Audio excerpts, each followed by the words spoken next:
डूबती नैया पर सवार होने का जोखिम कौन लेता है, लेकिन ये कहानी उस शख्स की है जिसका सामना हर मोड़ पर मुश्किल हालात से ही हुआ। जन्म तो काफी नामी परिवार में हुआ, गुजरात के सूरत में रहने वाले कारोबारी परिवार में, लेकिन जन्म के बाद ही माता पिता में ऐसा विवाद हुआ कि दोनों अलग हो गए। फिर दादी ने उनका पालन पोषण किया, अच्छी पढ़ाई की, विदेश में भी पढ़े, लेकिन जब कारोबार शुरू करने की बात आई तो फिर से कठिन हालात से गुजर रही कंपनी की जिम्मेदारी सौंप दी गई।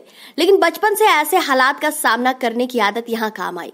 उसे मुंह मोड़ने के बजाय हंसकर मुकाबला किया और कंपनी को फायदे में ला दिया। इसी तरह जब इंडिका कार लॉन्च करने के बाद इतना घाटा हुआ कि उसे बेचने की नौबत आ गई, लेकिन फोर्ड कंपनी मालिक के बेहद ही नेगेटिव कमेंट को भी इन्होंने पॉजिटिव लिया। उस समय फोर्ड कंपनी मालिक ने कहा था, ये कंपनी खरीद कर हम आप पर एहसान कर रहे हैं। इस बात को सुनने के बाद भी इस शख्स ने उसे दिल पर नहीं लिया था, बल्कि उसे दिमाग पर लिया और कंपनी बेचने की सोच को न सिर्फ टाला, बल्कि उसे फिर से ऐसी खड़ी की उसने नया इतिहास रच डाला। क्योंकि इन्होंने नई रिसर्च के साथ उसी डूबती नैया को मझधार में छोड़ने के बजाय कुशलता से ऐसे किनारे पर ले आए जहां से फिर जिंदगी में कभी पीछे मुड़कर नहीं देखा। फिर उसी शख्स ने फोर्ड कंपनी की खराब हालत पर उसे मदद की, फोर्ड कंपनी को खरीदने का ऑफर दिया। अब इस बार वही फोर्ड मालिक अपनी डूबती नैया को बचाने के लिए आया और खुद ही बोला, हमारी कंपनी खरीद कर आप मेरे ऊपर एहसान कर रहे हैं। ये कहानी है देश के महान बिजनेसमैन रतन टाटा की। इनका पूरा नाम रतन नवल टाटा है।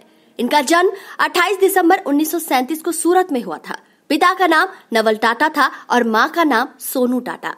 रतन टाटा ने शुरुआती पढ़ाई मुंबई के कैथेड्रल और जॉन कैनल स्कूल में की थी। इसके अलावा अमेरिका की कार्नेल यूनिवर्सिटी से स्ट्रक्चरल इंजीनियरिंग की पढ़ाई साल 1962 में की थी। आखिर में हार्वर्ड यूनिवर्सिटी से 1975 में एडवांस्ड मैनेजमेंट प्रोग्राम किया था। रतन टाटा बिजनेस घराने से थे। रतन टाटा की काबिलियत उनके परिवार को समझ में आ गई थी। जितने बुरे हालात में भी उन्होंने कंपनी को काफी हद तक ऊपर उठाया था। उसे देखते हुए JRD टाटा ने साल 1981 में रतन टाटा को टाटा इंडस्ट्रीज के उत्तराधिकारी बनाने की घोषणा कर दी।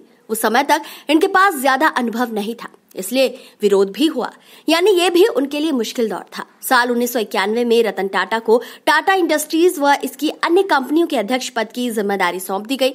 इसके बाद ही टाटा ग्रुप हमेशा आगे बढ़ता गया।